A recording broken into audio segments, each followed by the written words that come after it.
Good morning, students. I wish you all are very good and staying at home very well and studying at home properly. Today we are going to discuss our next chapter, that is the forms of business organization. As we have already done in our previous lectures about introduction of business, which is our first chapter of business studies, it includes the meaning of business, the different types of human activities, the different types of economic activities, what are the objective characteristics and nature of business, what is the role of profit in a business, and the different business activities, and what is business risk. And I hope you all are done with this topic and you got this topic very well. I hope you are preparing your notes, and you need to submit your notes in the group or in my personal WhatsApp contact number. Now we are going to start with the chapter number 2, that is the forms of business organization. The forms of business organization. Business organizations की कितनी types होती है, कितनी तरह का business organisation होता है. जैसे कि हम पहले डिस्कस कर चुके हैं कि बिजनेस क्या होता है. Business is a human activity which keeps a person busy. Business क्या एक ह्यूमन एक्टिविटी है जो कि एक पर्सन को बिज़ी रखने में हेल्प करता है. तो बिज़ी क्यों रखना है? टू अर्न मनी, जो कि हमें पैसा कमाने में हेल्प करती है. So now business organisation.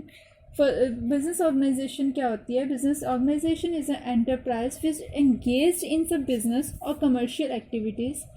Every business enterprise is a separate and distinct unit of business.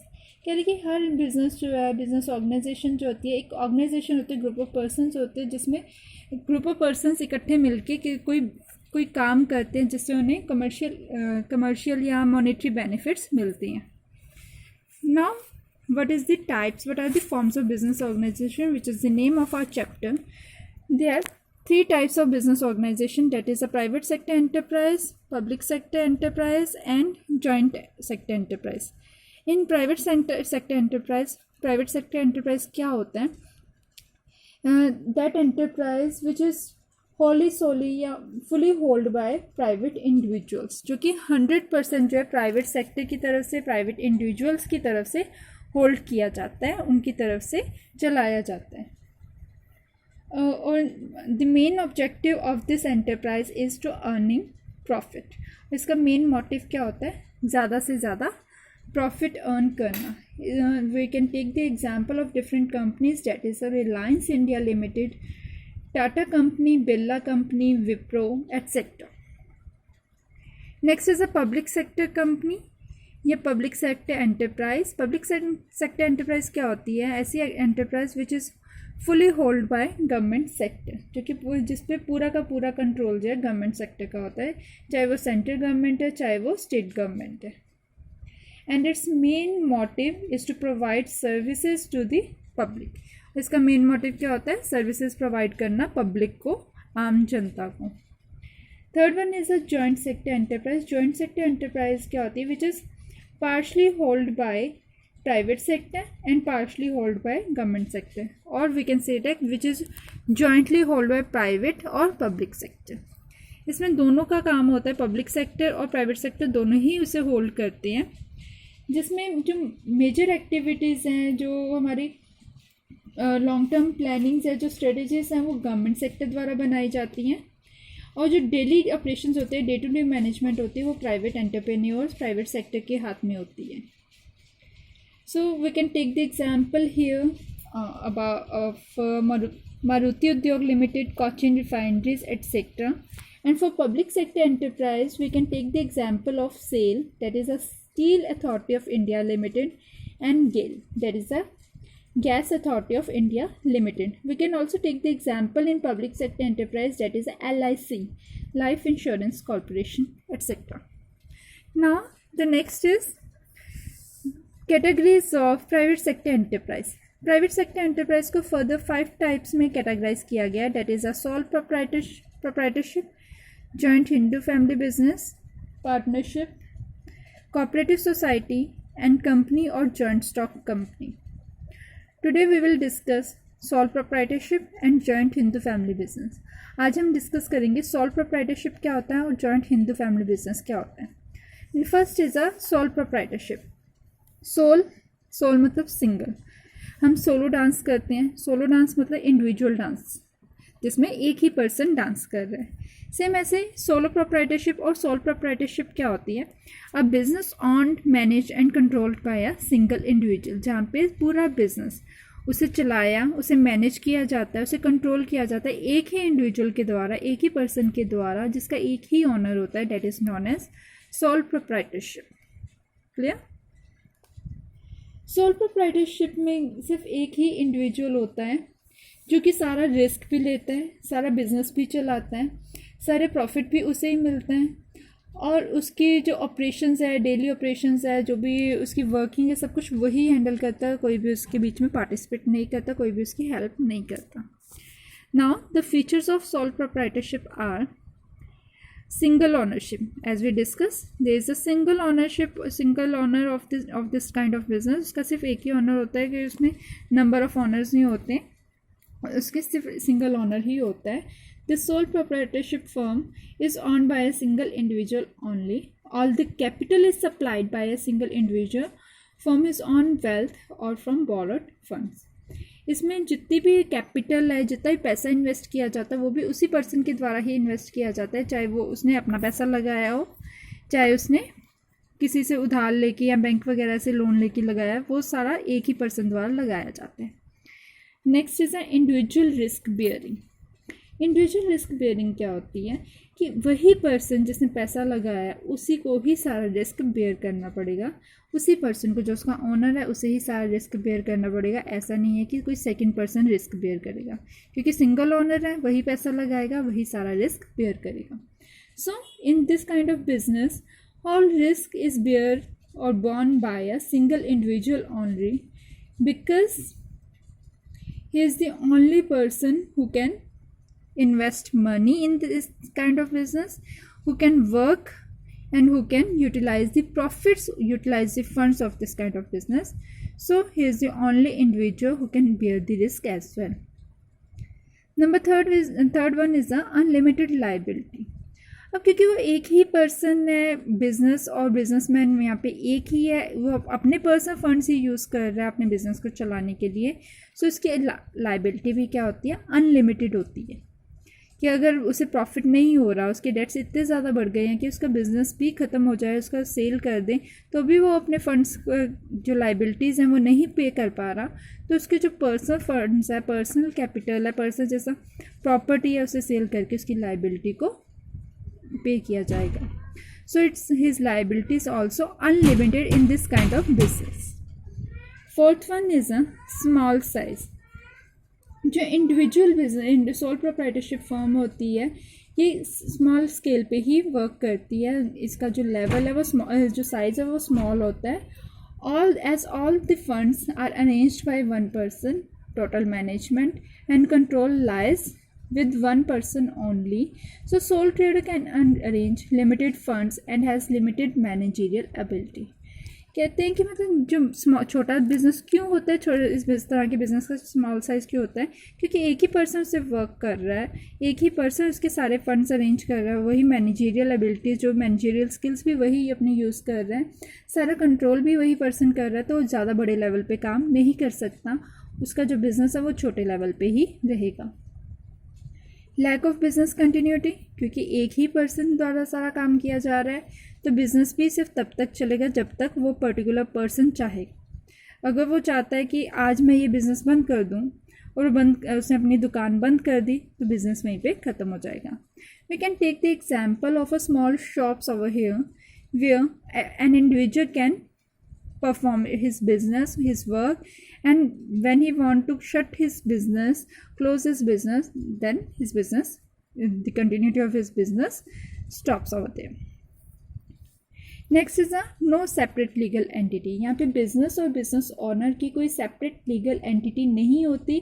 यहाँ पे बिजनेस और बिजनेस ऑनर दोनों ही एक ही पर्सन होते हैं। जैसे कि हमने अकाउंट्स के फर्स्ट चैप्टर में पढ़ते हैं that business and business entities are two different things, कि business and owner are two separate legal entities. ये हमने सेकंड चैप्टर अकाउंट्स में पढ़ा होगा, that the business and businessman are two separate legal entities, but in a single or sole proprietorship business or businessman are a single entity where there is no difference between them. इसमें कोई difference नहीं होता। सो इनकी जो legal entity नहीं होती, business और businessman दोनों एक ही होते हैं। Next is a freedom of operations. In this firm they are minimum government regulation. इस तरह के बिजनेस में जो गवर्नमेंट रेगुलेशंस है वो बहुत थोड़ी कम होती हैं, या लीगल फॉर्मेलिटीज़ बहुत कम होती है या नहीं होती। वो अपनी मर्ज़ी से बिज़नेस स्टार्ट कर सकता है, अपनी मर्ज़ी से बिज़नेस ख़त्म कर सकता है। सो उसके जो ऑपरेशंस हैं, जो उसके काम करने का तरीका है, वो उसे खुद ही कंट्रोल कर सकता है। इसमें किसी का कोई कंट्रोल नहीं होता। सो उसे अपने काम करने का ऑपरेशंस के लिए किसी हर तरह की फ्रीडम होती है, वो जैसा चाहे वैसा काम कर सकते हैं। Next is a one man control, again single ownership, कि पूरा बिजनेस एक ही पर्सन के हाथ में होता है, वही उसे कंट्रोल करता है, वही उसे चलाता है। Next point is a formation and closure, कह रही कि इसमें किसी तरह की लीगल फॉर्मेलिटीज़ नहीं होती कि बिज़नेस कैसे स्टार्ट करना है, कैसे बंद करना है। इसके लिए कोई गवर्नमेंट इसके लिए कोई रूल्स एंड रेगुलेशन नहीं बनाती। बस कुछ एक तरह के बिजनेसेस में लाइसेंस की ज़रूरत होती है, इससे ज़्यादा फॉर्मेलिटीज़ की ज़रूरत नहीं होती।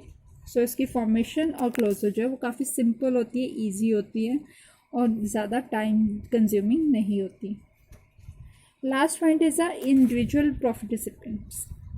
अब क्योंकि एक ही पर्सन है जो पूरा बिजनेस चला आ रहा है, एक ही पर्सन है जो पैसे लगा रहा है, उसे बिजनेस को कंट्रोल कर रहा है, उसके ऑपरेशंस को कंट्रोल कर रहा है। सो उसका जितना भी प्रॉफिट होगा वो भी एक ही पर्सन इंजॉय करेगा, एक ही पर्सन को सारा प्रॉफिट जो है वो मिलेगा। Clear points? Now the next is what are the features और मेरिट्स और advantages of sole proprietorship business. जैसे कि ये पॉइंट्स हम पहले ही कर चुके हैं। Easy to form and dissolve, क्योंकि सिंगल ऑनर वाला बिजनेस है, इसका सिंगल ऑनर होता है, जो ज़्यादा फॉर्मेलिटीज़ नहीं होती, तो ये इजीली फॉर्म भी हो जाता है, स्टार्ट भी हो जाता है और इजीली ख़त्म भी किया जा सकता है। फ्लेक्सिबिलिटी, क्योंकि अब हम बात कर रहे हैं, मैंने कोई ट्यूशन सेंटर, इंडिविजुअल पर्सन ने मैंने ट्यूशन सेंटर स्टार्ट किया है, या मैंने कोचिंग सेंटर स्टार्ट किया है, या मैंने कोई शॉप स्टार्ट की है। फ्लेक्सिबिलिटी क्या होगी? टाइम फ्लेक्सिबल है, मेरी मर्ज़ी है, आज मेरी तबीयत ठीक नहीं है तो मैं उसे स्टार्ट नहीं करूँगी, अपनी दुकान नहीं खोलूँगी। अगर मेरा मन है तो 8 से 10 खोल लूँगी, मेरा मन है तो 10 से 12 खोलूँगी। मतलब टोटली कंट्रोल जो है वो मेरा है। फ्लेक्सिबल है, मैं अपने नीड के अकॉर्डिंग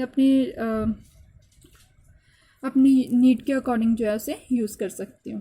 पर्सनल टच, मैं अपने फ़ायदे के लिए या अपने बेनिफिट्स के लिए या अपनी जो रिक्वायरमेंट्स है उसके अकॉर्डिंग मैं उसको अपने बिज़नेस को पर्सनल टच दे सकती हूँ,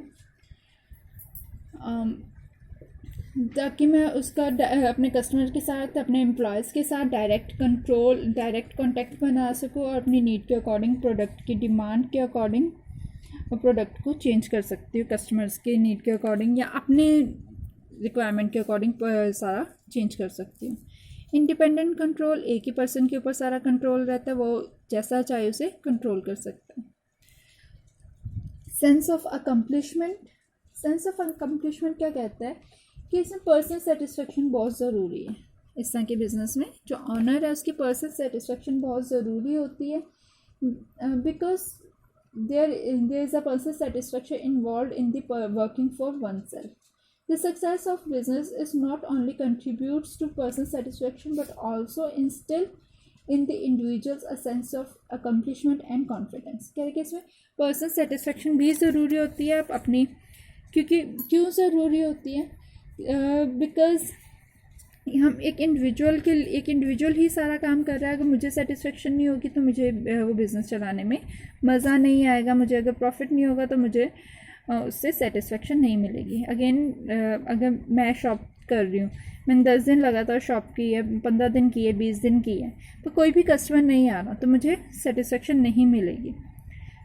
अगर कस्टमर्स आ रही हैं, मुझे डिज़ायर्ड प्रॉफिट हो रहा है तो मुझे उससे सेटिस्फेक्शन मिलेगी। सो इट्स मेन एडवांटेजेस है सेंस ऑफ अकम्पलिशमेंट। जो भी मैं काम कर रही हूँ, अगर जिस मोटिव से मैंने वो काम शुरू किया, अगर मुझे उसका रिजल्ट मिल रहा है तो ही मैं उससे सेटिस्फाई हो सकती हूँ। Next is a quick decision, क्योंकि सिंगल पर्सन ने डिसीजन लेना होता है तो डिसीजन मेकिंग में कोई ज़्यादा टाइम नहीं लगेगा। अपने रिसोर्सेज, अपनी पॉइंट ऑफ व्यू को ध्यान में रखते हुए मैं डिसीजंस भी जल्दी ले सकती हूँ।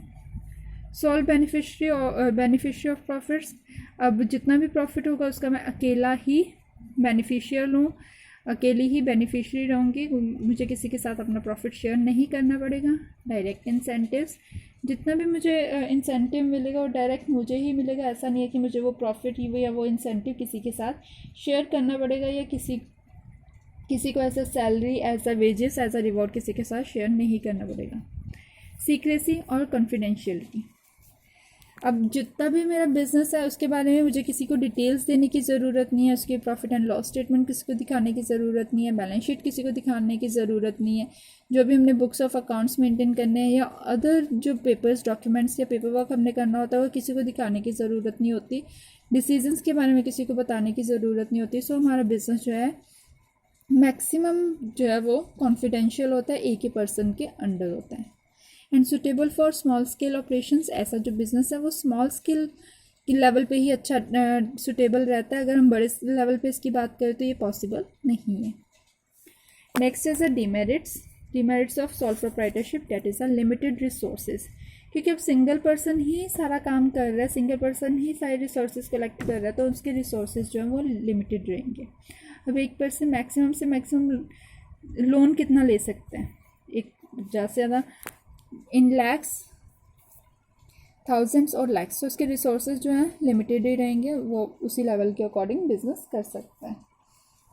इन sole proprietorship firm, finance is supplied by the proprietor himself from his wealth or from borrowing, there is a limit to the credit raising capacity. सो एक इंडिविजुअल पर्सन की जो क्रेडिट रेजिंग कैपेसिटी है वो भी लिमिटेड होती है। एक पर्सन जो लोन भी बहुत लिमिटेड वे में ले सकता है, अपनी बिजनेस की जो ग्रोथ है वो भी लिमिटेड वे में कर सकता है, तो इस वजह से उसके रिसोर्सेज जो है वो लिमिटेड रह जाते हैं। Unlimited liabilities, next is unlimited liabilities, इसमें जो भी लाइबिलिटीज़ हैं वो अनलिमिटेड होती है। This sole proprietor is personally liable for all the debts, जितने भी डेट्स है वो उसके लिए खुद ही लाइबल होता है। In case of heavy losses, जब कभी किसी इस तरह के बिजनेस में हैवी लॉसेस हो जाते हैं और बिजनेस की सारी एसेट सेल करने के बाद भी वो लॉसेस कवर अप नहीं होते, तो उसे अपनी पर्सनल जो प्रॉपर्टी है उसे सेल करके उन डेट्स को पूरा करना पड़ता है। Third one is a limited managerial skills, अब एक पर्सन है उसके मैनेजरियल स्किल्स भी लिमिटेड हो जाते हैं, कि वो एक पर्सन में भी उसके पास फंड्स हैं पर वो अच्छा मैनेजर नहीं है, या एक मैनेजर है पर वो अच्छा सेल्समैन नहीं है, या फिर कह लो कि सेल्समैन है पर वो सेल तो कर सकता है पर उसे अच्छे से मैनेज नहीं कर सकता, या फिर कह लो कि उसकी जो स्किल्स है वो लिमिटेड है, अच्छे से हर काम नहीं कंप्लीट कवर अप कर सकता, फाइनेंस में भी ना कर पाए, तो फिर इस वजह से जो उसकी मैनेजरियल स्किल्स है वो भी लिमिटेड रह जाती है और 100% जो वर्क है वो खुद अकेला नहीं संभाल पाता। लिमिटेड स्कोप ऑफ एक्सपेंशन, अब क्योंकि उसके फंड्स लिमिटेड है, उसकी मैनेजरियल स्किल्स लिमिटेड है, तो वो अपने बिजनेस को लार्ज साइज के तक एक्सपेंड नहीं कर सकता, वो एक लिमिटेड लेवल तक ही उसे एक्सपेंड कर सकते हैं। And last point is a limited life of a business, एक बिज़नेस की लाइफ जो है वो भी लिमिटेड होती है। जब एक सिंगल ऑनर चाहे उस बिज़नेस को बंद कर सकते हैं, जब चाहे स्टार्ट कर सकते हैं, या फिर कह लो कि ऑनर की डेथ के बाद वो बिज़नेस बंद हो जाता है। Okay, now the next point is a joint Hindu family business which is carried out by male members of Hindu undivided family, ऐसा बिजनेस जो कि हिंदू अनडिवाइडेड फैमिली के मेल मेंबर्स द्वारा ही चलाया जाता है, उसे क्या कहते हैं, हिंदू जॉइंट फैमिली बिजनेस, जिसमें कोई आउटसाइडर पार्टिसिपेट नहीं करता। It is govern by Hindu succession act under Hindu law, क्या कि ऐसा बिजनेस जो है वो हिंदू लॉ के अंडर, हिंदू सक्सेशन एक्ट के अंडर गवर्न किया जाता है, उसको रूल्स जो हैं उसके हिंदू सक्सेशन एक्ट के अंडर बनाए जाते हैं। इसके अब क्योंकि हिंदू फैमिली एक्ट है, जॉइंट हिंदू फैमिली, इसके जो मेन फीचर्स आएंगे वो क्या है कि जो फैमिली है वो जॉइंट होनी चाहिए। अब इसमें क्योंकि फैमिली बिजनेस है तो जितने भी इसमें मेल मेंबर्स होंगे या जितने भी बच्चे बर्थ ले रहे हैं तो सारे उसके मेंबर्स होंगे। ठीक है, ये इसके फीचर्स आ जाएंगे। इसकी रजिस्ट्रेशन जो है उसके बारे में हम पढ़ेंगे, माइनर मेंबर्स के बारे में पढ़ेंगे, इसकी मैनेजमेंट के बारे में पढ़ेंगे, इसके फीचर्स में। बाय चांस आपको ये 2 मार्क्स में क्वेश्चन आ जाए, what is a joint Hindu family business or what is a sole proprietorship, then आपने सिर्फ ये एक लाइन लिख के इसे ख़त्म नहीं करना, आपने इसके फीचर्स को इसके अंदर ही डिफ़ाइन, जो इसका मीनिंग लिख रहे हैं उसको डिफ़ाइन कर रहे हैं, उसके अंदर ही आप इसके फीचर्स को, इसके एडवांटेजेस डिसएडवांटेजेस को एक्सप्लेन करके इसे थोड़ा सा लेंदी कर सकते हैं। Okay, now the features of joint Hindu family business are, number first is a membership by birth. Membership by birth में क्या आ गया, एक पर्सन जो कि उस पर्टिकुलर हिंदू फैमिली के अंडर बर्थ ले रहा है, उसको उसकी मेंबरशिप जो है वो बर्थ से ही उस बिज़नेस में हो जाती है। इसको स्पेशल एग्रीमेंट की ज़रूरत नहीं होती मेंबरशिप के लिए। ठीक है, second is a management. Management में क्या है, the owner of the business is a karta of the business. जो बिज़नेस का ऑनर है उसे कर्ता कहा जाता है। कर्ता मतलब जो घर का जो सबसे बड़ा मेल मेंबर है। जैसा हम अपने घर की बात करें, हमारे दादाजी या हमारे पापा, जो भी घर में सबसे बड़े हैं, वो क्या है, घर के कर्ता हैं, वो घर के सारे डिसीजन लेते हैं। सेम ऐसे हिंदू फैमिली बिजनेस में क्या होता है, जो भी घर का बड़ा सदस्य है, जो मेल मेंबर है, सबसे बड़ा मेंबर है, वही इस बिज़नेस का ऑनर होता है, वही इस बिज़नेस का कर्ता होता है और वही सारे बिज़नेस को मैनेज करता है। सारे इम्पॉर्टेंट डिसीजंस जो है वही पर्सन लेता है। Second next point is a number of members. Hindu family business में मिनिमम जो है वो 2 मेंबर्स होने चाहिए और मैक्सिमम इसकी कोई लिमिट नहीं होती। अगर ज़्यादा घर में मेल मेंबर्स हैं तो उतने ही ज़्यादा इसके बिजनेस के मेंबर्स हो सकते हैं, पर मिनिमम 2 मेंबर्स का होना ज़रूरी है। Next point is a liability. Hindu family business में जो लायबिलिटी है वो कर्ता की होती है। सबसे ज़्यादा लायबिलिटी, अगर बिज़नेस किसी भी तरह के लॉसेस में चल रहा है तो उसके लिए लायबल रहेगा कर्ता। कर्ता अपने पर्सनल जो एसेट है उसे सेल करके अपनी सारी लायबिलिटी जो है वो पे अप करेगा, और जो बाकी सारे मेंबर्स हैं वो अपने शेयर के अकॉर्डिंग, जितना भी उन्हें हिस्सा मिल रहा है उस शेयर के अकॉर्डिंग उसके लायबल रहेंगे। पर जो करता है उसकी लायबिलिटी जो है वो अनलिमिटेड रहेगी, और बाकी मेंबर्स की लायबिलिटी जो है वो डिपेंड करती है कि उस बिज़नेस में उन्हें कितना शेयर मिल रहा है। अगर सपोज एक पर्सन के 4 बेटे हैं तो मेन जो पर्सन है, हेड है घर का, वो उसका लायबल रहेगा, उसकी अनलिमिटेड लायबिलिटी रहेगी। और जो चारों बच्चे हैं, 4 जो उनके सन हैं, उनकी जो लायबिलिटी है 1/4 हो जाएगी बिजनेस में, क्योंकि सारी लायबिलिटी उनमें इक्वली डिवाइड कर दी जाएगी और उसके अकॉर्डिंग उनकी लायबिलिटी बनेगी। Next point is a minor members.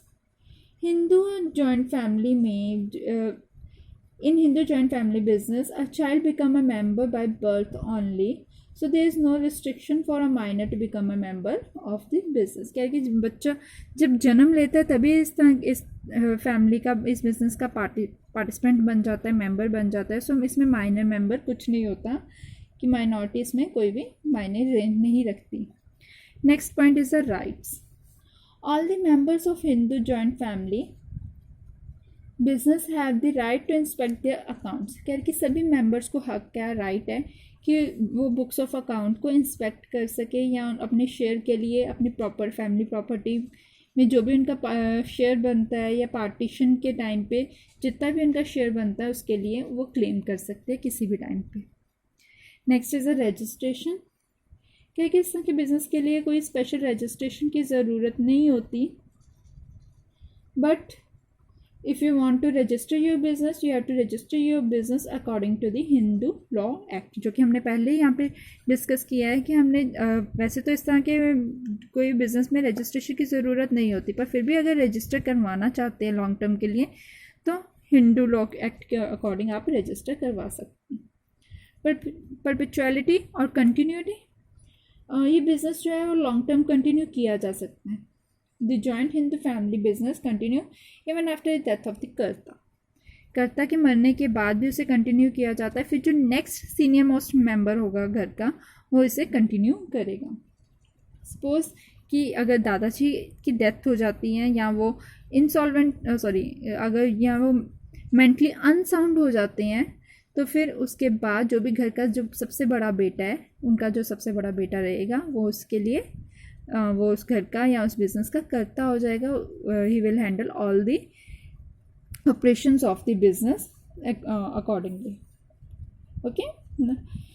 The very important point about joint Hindu family business is 2004 से पहले जो सिर्फ मेल मेंबर्स इसके पार्टिसिपेंट्स हो सकते थे, बट आफ्टर 2004 सेक्शन 6 के अकॉर्डिंग जो है जितने भी मेल मेंबर्स हैं वो तो इसके पार्टिसिपेंट्स रहेंगे, बट गर्ल्स डॉटर्स को भी उसका इक्वल पार्टिसिपेंट बनाया गया है, ताकि जितने भी अधिकार लड़कों को मिल रहे हैं उतने ही अधिकार लड़कियों को भी मिल सके। ये हर तरह के joint family business, Hindu joint family business में अप्लाई होता है ये वाला rule. I hope this point is clear to you all, and you have to make the notes of chapter 1 and chapter 2 as well. I have already sent the list of questions of chapter 1. You have to make the notes of 1 mark question, 2 mark question, 3 mark question, and also for 5 mark question you have to make the notes. But for 5 marks question you have to just write down, like if you have a question what are the advantages of sole proprietorship, then you just write down the headings. आप उसके headings लिखो और एक एक line में उसे explain कर लो, पर एग्ज़ाम में आपको उसे अच्छे से डिफ़ाइन करना पड़ेगा। ठीक है। Now you have to stay home again, घर पर रहो, अच्छे से रहो, घर वालों को तंग नहीं करना, पढ़ाई पे ध्यान देना है और पढ़ने के साथ साथ अपनी सेहत का ध्यान देना है। एक्सरसाइज मस्ट, एक्सरसाइज ज़रूर करो, सैर करो, वॉक करो, घर से बाहर ना जाओ, घर के अंदर मे बी आप छत पे जाके सैर कर सकते हो, थोड़ा बहुत खेलो, थोड़ा बहुत नाचो, डांस वगैरह भी ज़रूरी है अपनी लाइफ के लिए। It keeps you healthy. Thank you.